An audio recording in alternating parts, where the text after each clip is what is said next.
Record is running. Webinar is live. I'll do one quick introduction to Phil. Phil Cave, MD of People Shaped Marketing, specialists in marketing, digital marketing, and persona-powered marketing.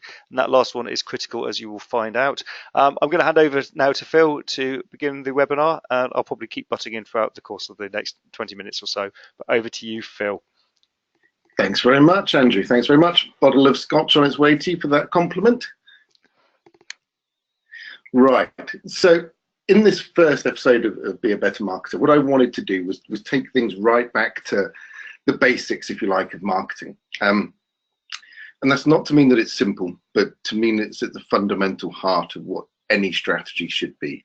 And that is really understanding your customers, working out what your personas are.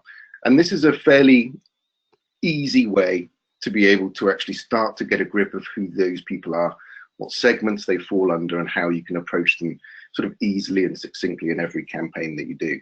So, first off, the key to any good marketing is giving people what they actually want. And that seems a really obvious thing to say, but it's only when you actually do that and the perfect offer is made that people buy. So many times we're bombarded by marketing messages that actually aren't really targeted towards us, and therefore we're ambivalent towards them, and conversion rates are so low at 2 or 3 or 4 or 5%. But when you target properly and you talk to people in the way they want to buy, then it becomes a lot easier to make a sale. So how do we actually go about doing that? The fundamental part is marketing paints the picture of our sad little man there in his before state to his after state. So great marketing simply articulates the transformation from before to after. So if you buy this product or service, you go from unhappy to happy. That's the simple rule of marketing, but it's one that's very often forgotten. So an example of that, this is one of my favorite websites for giving examples. It's Sorry, an American. I'm just going to butt in there. I promise I'm not going to do that too often. It's just what you were saying there reminds me very much of one of my favourites. I've just pulled out my Kindle. You can see on the screen there. Have you heard of a chap called Aldous Huxley? Yes. Yes, indeed. Good man. Very well done. Top of the class. Very bright man. Indeed. Very bright man. He is an author and a philosopher and just a general amazing person. Grew up in Godalming. We're very close to my friend Ollie. And I've got a note on my Kindle, I've just pulled it up, how he talks about marketing and advertising. I think it's quite relevant based on what you were saying about happy face, sad face. The principles underlying this kind of marketing are extremely simple. Find some common desire, some widespread unconscious fear or anxiety. Think out some ways to relate this wish or fear to the product you have to sell. Then build a bridge of verbal or pictorial symbols over which your customer can pass from fact to compensatory dream, and from the dream to the illusion that your product, when purchased, will make the dream come true. We no longer buy oranges, we buy vitality. We do not just buy a car, we buy prestige. We take them on that journey from sad face to happy face. Sorry, I'm going to shut up now. Absolutely. Back to you, Phil. Far better than I did, but it is that principle, and essentially that is what marketing does. Is it tells you that this product or service is not just a functional thing. It's actually the difference between getting rid of a pain point or helping you to achieve your goals or dreams or whatever it might be. It paints that picture, and it's important to note that in many cases, and e-commerce has clouded it slightly because you may actually be wanting to close a sale on a landing page, but actually marketing's job is to build that interest, and it's a salesperson's job to close that interest and take the money. As I say, in e-commerce that's slightly different because obviously everything happens on a landing page, and we can go into how that happens in one of the future webinars because it is an important point. But in its principle, we are taking people from their before to their after state. And this is what 1-800-GOT-JUNK actually does really, really well. It's a very cheesy website, but it does this one thing brilliantly. This is a screen grab from their homepage, which is simply goodbye junk, hello relief. And what they've done is established the fact that everyone has all this rubbish junk building up in their garage or in their house or office, and they just want to get rid of it, and it's a pain. And so this is actually not just a still picture, but if you go onto their website at any time, it's actually a video they have, and it's scene after scene of cheesy, happy couples smiling now that their junk is being removed. And it sounds like a really silly thing to do, or an obvious thing to do. But what it does is when you go on that site, it just plants in your subconscious the fact that, yes, this is actually going to help. I just want to get rid of this stuff, and this company can solve my problem. And that's a very important thing. Another good example always comes out of the diet and fitness industry, because you can see here, this is another American example. This is a diet, fitness, food in a can, which doesn't sound overly appetizing to me, but obviously on the advert, you have the slightly larger guy, and then on the right-hand side, you peel away the lid of the tin, and there he is, all hunky and buff. And it is just a very simple before and after shot. And in the diet and fitness industry, it's very common to see everywhere. But it always paints that picture. It's the evidence you want to see. So how do you actually use that to craft a perfect offer? So one of the key questions, every person who sees any marketing or hears any salesperson preach, this is always what their subconscious will ask them: what's in it for me? So if you're trying to sell me a car or a sofa or a washing machine, it's always, what's in it for me? How does this meet my needs? I don't care how it meets your company needs or your brand or anything else, or Bob's down the road. What does it do for me? And this is a really crucial thing. So how does it meet my requirements? How does this make my life better? How does this solve my problem? Does it help me achieve my goals? Does this make me happier? Because ultimately we're individuals, and you know, outside of direct family and friends, we're fairly selfish. And that's just a human trait that may not be nice to admit to, but is very true. And it's always about what is in this for me, what is in this transaction. So when we start creating an elevator pitch, and I don't think it's sort of you know, cheesy stuff, but this could be the foundation of what you see on any headline or email landing page, anything like that. And the general template is this: you know how, and insert an emotion. It is when, insert your before state, and then you could empathize. I've been there, we know that, or hundreds of our customers have seen this. And that's why we created your product or service. And then once you have it, you too will, and then you insert your after state. And I'm going to, a bit later on, I'm going to actually show some live examples of how we put that together for certain personas. But just bear that in mind, that this is a very simple template that anyone can kind of use. And I don't mean copy word for word, because it would sound a bit weird in certain places, but copy the same principle to actually construct your landing pages, your headlines. So to do that, we put together a very simple before and after table, and that's split down into 4 different sections. It's the have, feel, average day, and status. So what does the prospect have in the before state and in the after state? How does the prospect feel in the before and after state? What does the average day look like for the prospect in the before and then again in the after state? And what is their status? How do they actually feel as a person? Are they proud, sad, whatever, in the before and in the after state? And again, I'm going to go through these in some live examples in just a moment. But bear that one in mind, because this is the fundamental part of any real persona.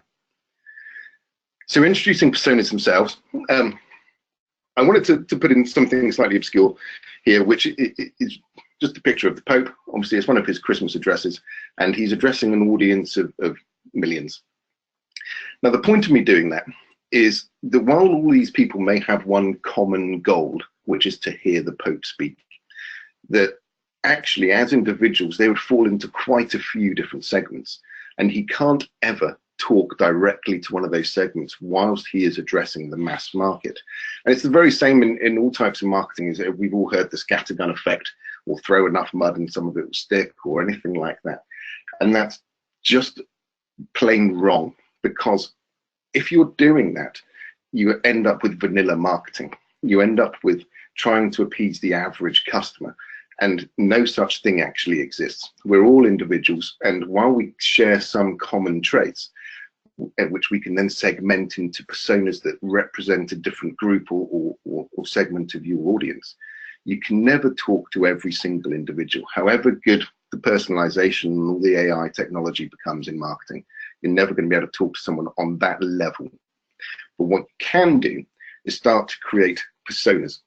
And a persona, according to Wikipedia, they are fictional characters created to represent the different user types within a targeted demographic, attitude, and behavior set that will use a website, brand, or product in a similar way.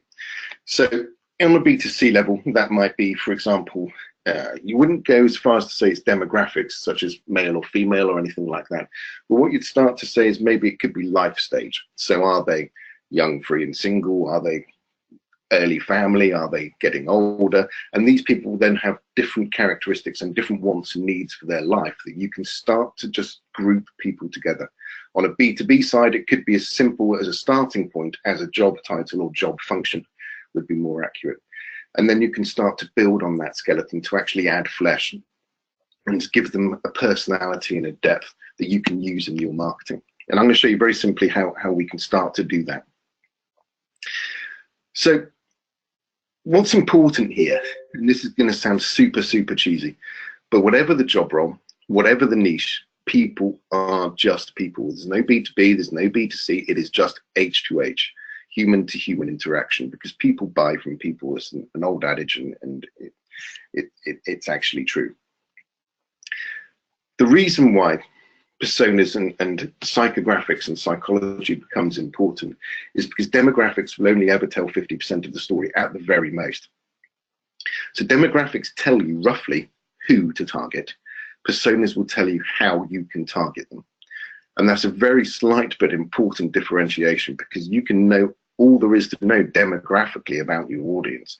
It doesn't tell you how to write the first headline, how to put together your landing page or your website or your DM piece. It just doesn't tell you that. Personas will tell you that. Personas done properly will tell you that anyway. Personas factor in real emotions, so fears, motivations, wants, needs. Even if we're in a B2B environment, I could be in the biggest corporation in the world and have a purchase to make for the business. Some part of it is still going to be driven by my personality, by what I want to achieve from the sale. Do I want recognition for saving my company millions of pounds? Do I want to get a promotion by introducing something? Do I want to solve a pain point that makes my life easier? Whatever it will be, some part of it will come back to me and what I want. And that's a very important thing. Obviously, on a B2C level, that's even more relevant. Temperament. So how do we operate as a human? What are the behavior traits? And again, this is something we're going to go into in possibly the next webinar.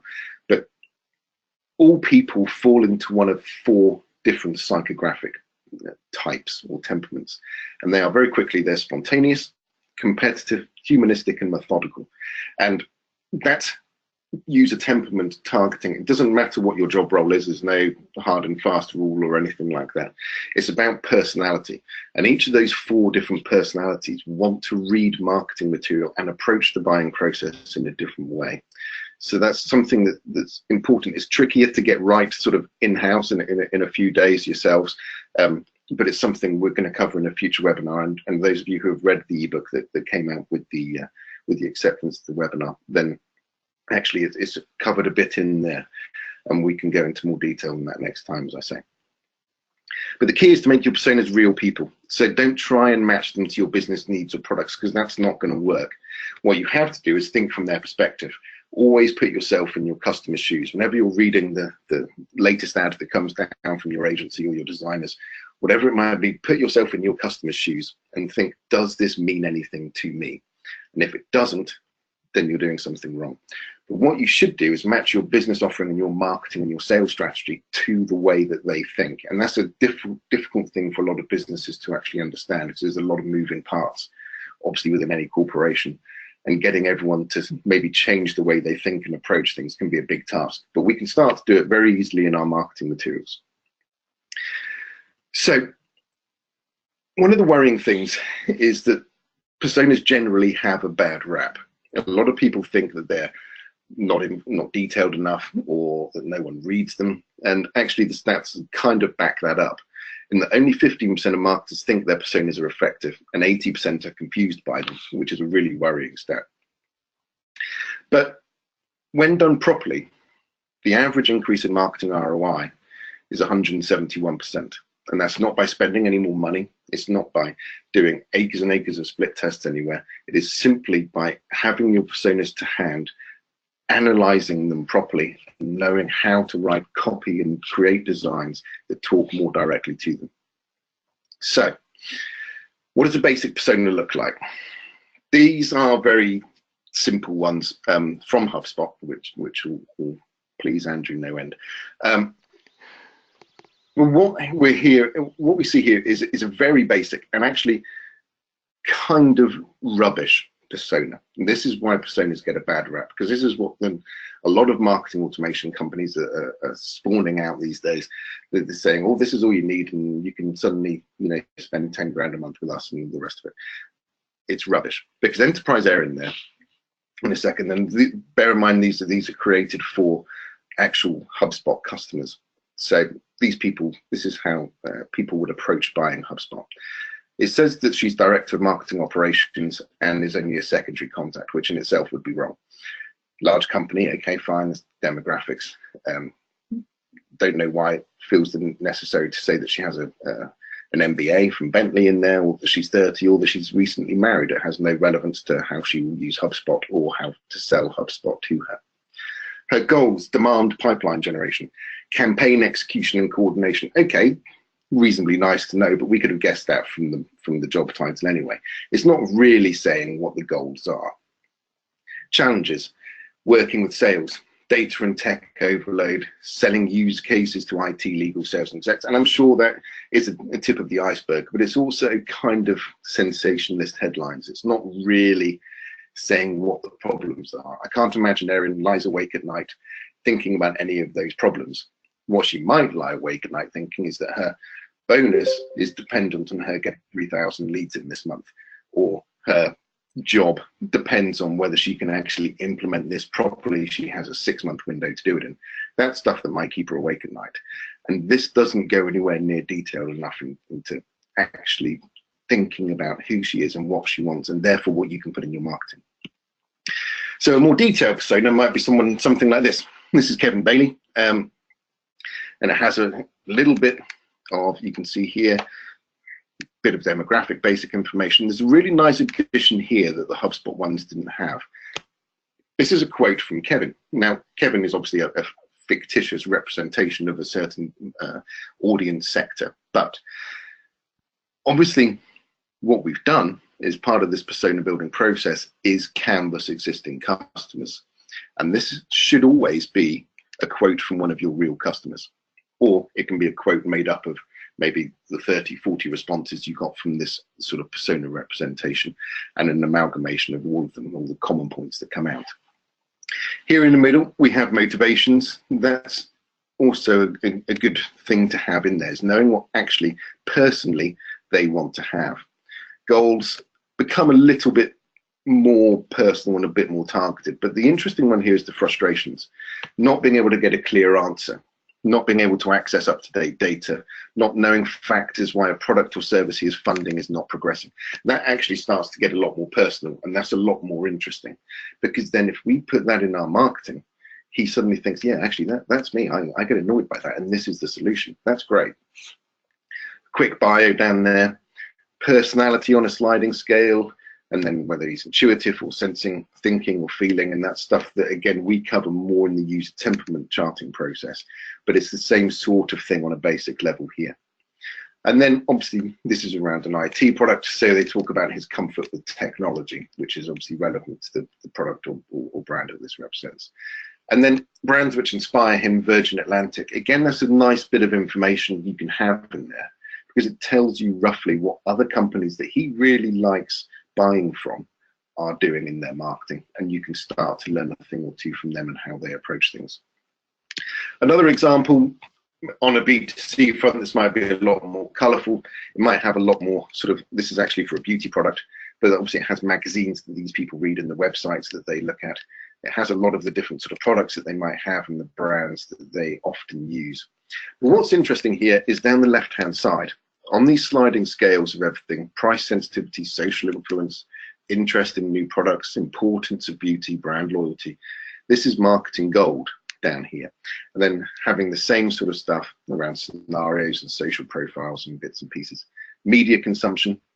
It's the only one really so far that's talked about what actually, or where these people hang out. So how can you have a proper persona or something that you can use as a marketing Bible without these people, without knowing where these people generally go to read their marketing or sales information? And then you have the practical stuff down the side: pain points, goals, key characteristics. Again, this is, being a beauty product, it talks about things like suffered from acne, dry skin in the winter, little free time, budget conscious, blah, blah, blah. But again, it just shows you what products, what type of marketing and what channels you can use to actually start to target Carla Kruger. So, having seen some useful personas and some not so useful ones, these are the kind of 5 key parts plus one nice to have that needs to be in any kind of persona for it to be useful. And it doesn't need to be pretty pictures. It doesn't need to be nicely laid out. It just needs to have this information. So firstly, we're talking about a typical background. This is the demographic information. Make sure it's relevant, because 2 kids and a dog isn't relevant in a B2B scenario, but leads by example or 20-year career might be. The engagement preferences. You've all heard the term fish where the fish are swimming. So use that. Where do these people go? Where do they get their information from? Because that's where you need to be engaging in your content. That's where you need to be putting your sales messages and your ads and so on. 3, and most importantly, pain points and goals. This comes back to our before and after. And it's also, we start to talk about, well, in there, we've got the lizard and mammal brain analysis and what's really driving their decisions. And rather than getting into lizard and mammal brains in this one, because that's a whole other half-hour topic on its own, I know that's another one that we have scheduled for either next or the one after. So tune into that one, because that is quite interesting. Number 4, key buying questions. So what's the role in this purchase that this person has? What are the obstacles to buying? Is it convincing others that they need more proof? Is it about ROI?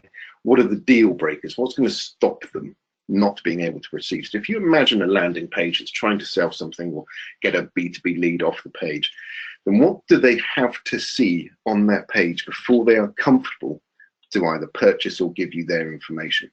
That has to be on there. Quotes, get a real one if possible. This comes back to what I was saying earlier about talking to your audience.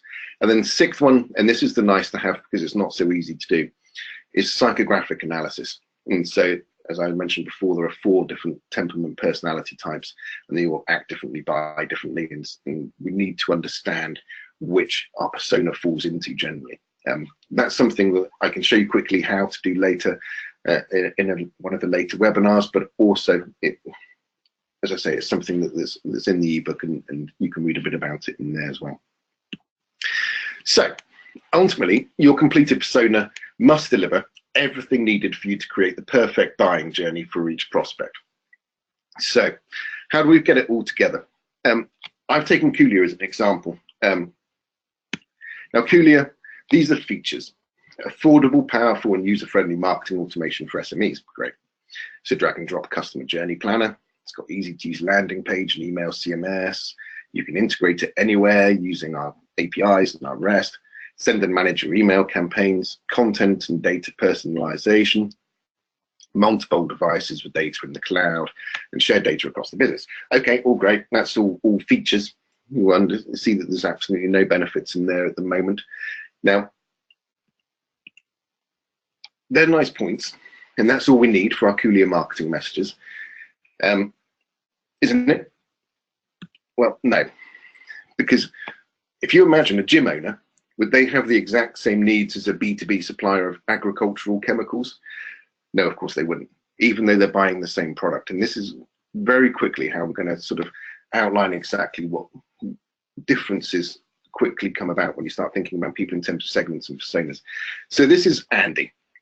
He owns a gym. He's in his mid-30s, and he's also a very handsome young man. Graduated from uni with a sports science degree. He's just saved up all his money, bought a franchise. His pain points: managing the team. He needs more monthly customers, cash flow. Basically, he's losing money. His goals are reaching 500 paying customers, improve customer relationships. He's confident in his own ability, but he knows he's a bit of a dreamer as well. That's a direct quote from Andy down here. Harder than I thought it would be, but loving it. Need more focus on sales and marketing, but there never seems enough time. Obviously, Kulea is essentially a CRM and IT product, so this is the experience in that sector. He's fairly savvy. He has key buying questions. What other gyms use Kulea? Will it speed up my sales cycle? Will it help me sell? Can I get reports? He's very web savvy and we look to do everything online. So what does that look like in terms of our before and after tables? So at the moment, he has a shortage of members as we're very new and aren't yet established. He's frustrated, concerned, a bit fearful for his business. Never enough hours in the day to focus on sales like he needs to, because basically he is losing money. He's a busy newbie and trying desperately to make it work. After he's bought Kulea, this is the picture we need to paint. He has lots of members and inquiries coming regularly. He's happy and proud of his business and feels like a success. His average day is more structured. He has a sales approach that takes less time. More members mean more money, which means he maybe could employ some salespeople. He feels like a successful business owner. That's the picture we paint. This is what it might look like for Andy based on that knowledge that we have. So you know how frustrating it is when you just can't focus on growing your sales as much as you need to. That's what I was like for years with my health spa. I've never run a health spa, by the way. And that's when I started using Kulea. Now, my sales and marketing efforts are organized, personal, and take up less time and with much more success. With Kulea, you too will have a healthy membership and a successful business that you can be proud of. Do you see how we can take that framework and actually really apply it to Andy, not just in terms of his industry and his demographic, because that's all that information would give us, is that he owns a gym. And so we could, associate with the health spa, we can say a successful, healthy membership and business. But we couldn't go into actually some of the personal detail. He can't focus on growing sales like he needs to. And his sales and marketing efforts are now organized and take less time, and they're more successful. A business that he can be proud of. All stuff that we were able to do when we started looking deeper beyond the demographics and started creating a proper persona. So that's Andy, the gym owner. Now, see how different it might be for exactly the same product for George. George sells agricultural chemicals to other farms. He's always been grown up on a farm. He's always been around in the industry, but now he's got a family and finding it a bit difficult to keep up with a changing industry. His pain points: he's losing some of his clients. He's missing sales targets. He's not getting enough leads or much support from HQ. He needs to get organized with new contacts, make new relationships. He needs to start hitting target. He says he's struggling. Many of the guys I used to sell to are retiring, and I don't have the same relationships with the younger farmers. He has much more limited IT experience. He's buying questions. Why is this better for me? How does it help me sell more and help build relationships? What's the best way for me to use it? He needs much more hand-holding. And the way he buys is different. He needs to talk to peers and friends first. He will review books, read recommendations. He'll still read the industry magazines. This is a very different approach to what young Andy may do. Now, his before and after table is a bit different. Dwindling client base and making less and less sales. He's not earning enough money. He's tired, frustrated, feels a bit helpless, a bit like a dinosaur in a rapidly changing industry. His average day is disorganized and lost. He hasn't got anywhere near enough appointments each day. He feels like an aging failure with no place in this industry. The picture we paint for him post buying Kulea is lots of new clients and earning good commissions again. He's relieved, relaxed, feels like he has more self-worth. His day is structured, full of opportunity. He's busy with lots of meetings, and now he feels like someone his family can be proud of again, like he still has a place in the farming industry. Now, his elevator pitch is slightly different. It starts and ends in kind of the same place, but the middle bit is very different. You know how depressing it is when it seems like you have to start all over again with new clients and new ways of doing business. Well, I found it much easier than I thought it would be, because I got organized with Kulea. There was help to get set up and simple training to show me how to start getting more appointments again with people I'd never met. With Kulea, you'll find it easy to do what you're good at again, making sales commissions and looking after your family. So you see how the whole pitch is very different between the two, even though we're selling the same product. And that's what persona and knowledge of what's happening inside these people's minds gives you. So, part 5, Kulea, I'm very pleased to say, is one of the tools that I use very often and suggest to clients, because it's actually the only automation and CRM system that's built with personas in mind. And being a fully fledged member of the Persona Geek Club, then it's something that's long overdue, and I'm very pleased that Andrew has created one. So back to you, sir. And I know you wanted to show how those kind of examples can actually work within Kulea itself. Yeah, thank you very much, Phil. I'm just going to share my screen. Pull that one up. Now, this is it was never going to be and is never going to be a Kulea sales pitch. So what I'm going to just do is I'm just going to show you a very, very quick demo of how personas work in terms of landing pages. So if you can now see my screen. There we go. Is that visible, Phil, for everybody? Yep, absolutely. Fantastic. So what I'm going to do now is I'm just going to fill in a Kulea landing page.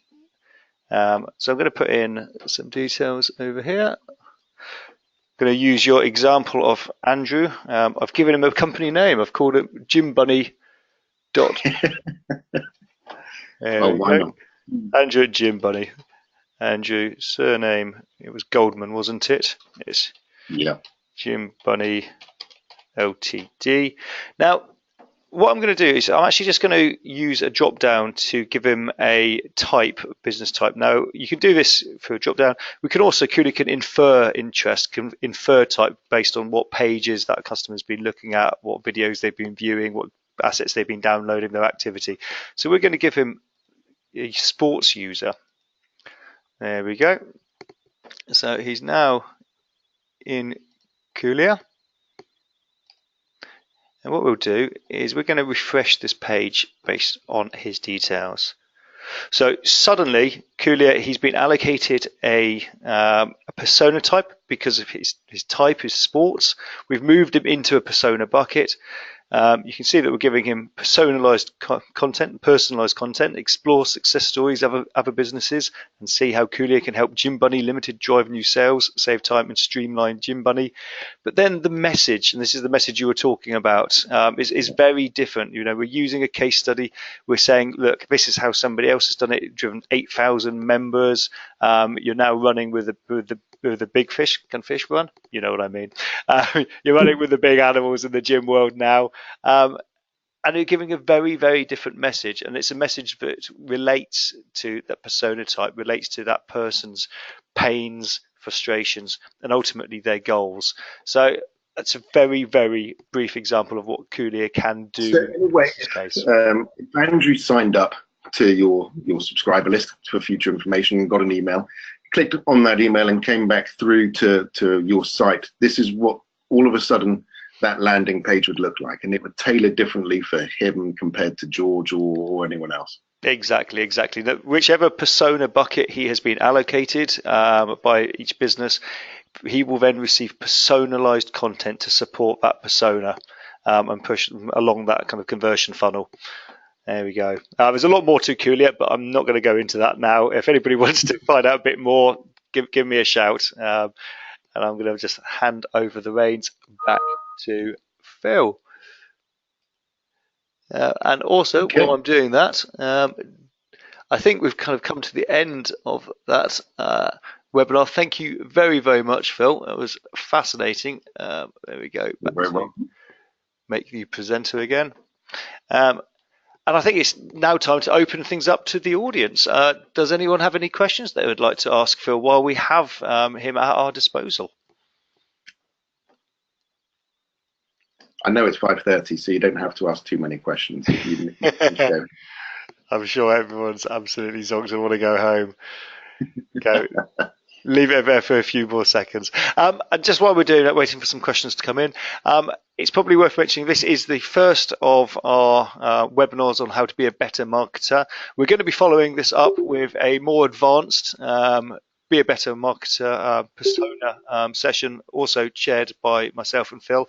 We're also going to be looking at different digital marketing challenges, So we're going to be looking at digital psychology, price anchoring, psychology of reciprocity, lots of really good, interesting things that I hope you'll be able to tune in on too. So we've just had a couple of questions come in there, Phil. Graham Hinton, Graham from 2M Print. Yes, how do you collect all that persona data? Well, the quickest and easiest way is to actually get a lot of your customer-facing staff into a room, bribe them with lunch or pizza or whatever you need to do, and actually start to construct a workshop where you can start to segment your audience into relevant data pots. So who are your personas? Typically, most businesses will have somewhere between 6 and 10 personas.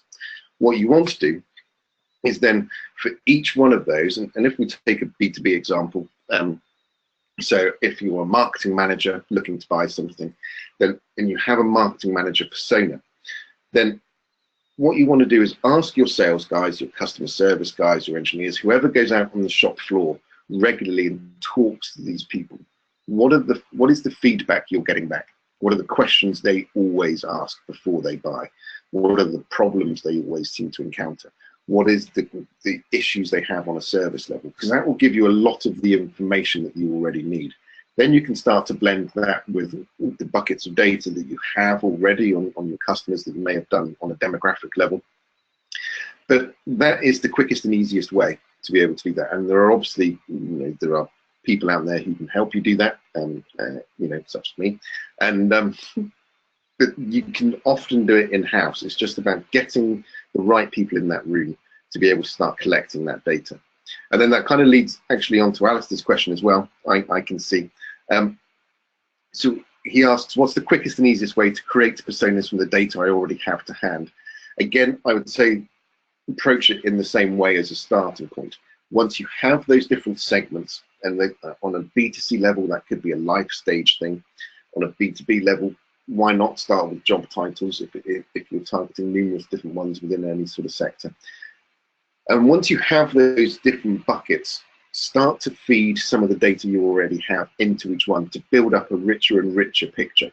If you imagine that a job title or a life stage starting point is kind of the skeleton, then you are putting the muscle, flesh, skin and hair on top of it to actually make these real people. Fantastic, thank you. Just Graham's followed up with, is that not our perception of their persona rather than their actual persona?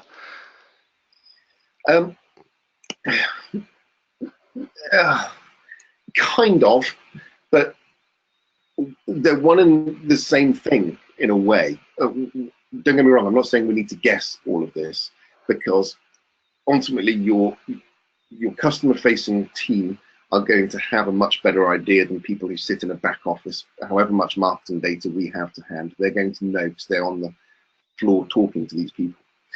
However, it would be foolish not to actually include the customers themselves in this process. So yes, if you have a simple, and there are lots of simple tools out there to run surveys, and it's easy to incentivize people to fill them in, get the feedback from the customers. If you have some customers that you know really, really well, then actually see if they'll come in and help you with that workshop. There's no harm in doing it. You don't have to give away trade secrets or anything like that. But just getting honest feedback from different range of each of those segments will give you enough information to start to build a good starting persona. Fantastic. Just to kind of elaborate on that, when we did the Sodexo persona exercise, we talked to everyone. We talked to our customers, we talked to agents, resellers, we talked to our sales staff, we talked to our frontline staff, and absolutely we evaluated the CRM extensively as well. So we pulled that data. So at the end of it, we did have an exhaustive understanding of who our customers were. It wasn't our perception of who our customers were. And, absolutely. If you spoke to the sales guys, they had their perception of what a customer was. And if you spoke to the marketing department ourselves, we had a different perception. And you spoke to customers, they had a different perception again. It's looking at all the different facets, it's looking at all those different perceptions and pulling them together into one place. I think that's what's really important, is to build that kind of that 360-degree view of the customer rather than just having a very kind of one-sided perspective. Yeah, absolutely. And Alistair, can I pull this information from my customers from Facebook? You can pull some of it from Facebook. Certainly their targeting or audience information now is quite phenomenal. But what you have to remember with Facebook is that people generally aren't honest on it. So people on all social media, people put forward this image of what they want others to think of them as, and it's not totally real. So you can get some of it. I wouldn't rely on it completely. I've just got to cut in there because there's an awesome book released a couple of months ago by a Google data scientist, and the book's called Everybody Lies, and Yeah, it looks at the differences between what people post on social media, Facebook, and what they actually search for on Google, because Google yeah, is a secret search. People don't know. People tell the truth when talking to a search engine. They do not tell the yeah, truth on Facebook. yeah. Everybody lies. There we go. I think that's a lovely ending to today's webinar. Everyone's got a bit of homework there. Go and take a look at Everyone Lies. I can't remember the name of the data scientist for Google, but if you Google it, I'm sure you will find it. I'd be very Well, it disappointed if you didn't have didn't. to turn up on Google. Yeah. Wonderful. Okay. Suffice to say, Phil, thank you so much for lending us your knowledge today. You're very welcome. Oh, thank you very so that's from Helen. Thank you very much, Helen. That's really, really kind of you. Yeah, Phil, Thank you, Helen. that's directed at you. Thank you so much. Um, like I say, we are going to be following this up with more. There's going to be a more advanced persona webinar that we're going to be pushing out there. I know that a few people today did have troubles getting on the webinar. I think we had two disparate GoToMeeting links. So we have recorded this. We are going to send this out to everyone. So if you are one of those people that did have troubles, apologies. However, hopefully you've now watched the entire webinar and you're seeing this now. So you are obviously more than welcome to join us again in our future webinars. Thank you, everybody. Have a wonderful evening. Travel home safe, and we will hopefully speak to you again soon. Thank you, Thanks, everyone. and bye-bye. Bye.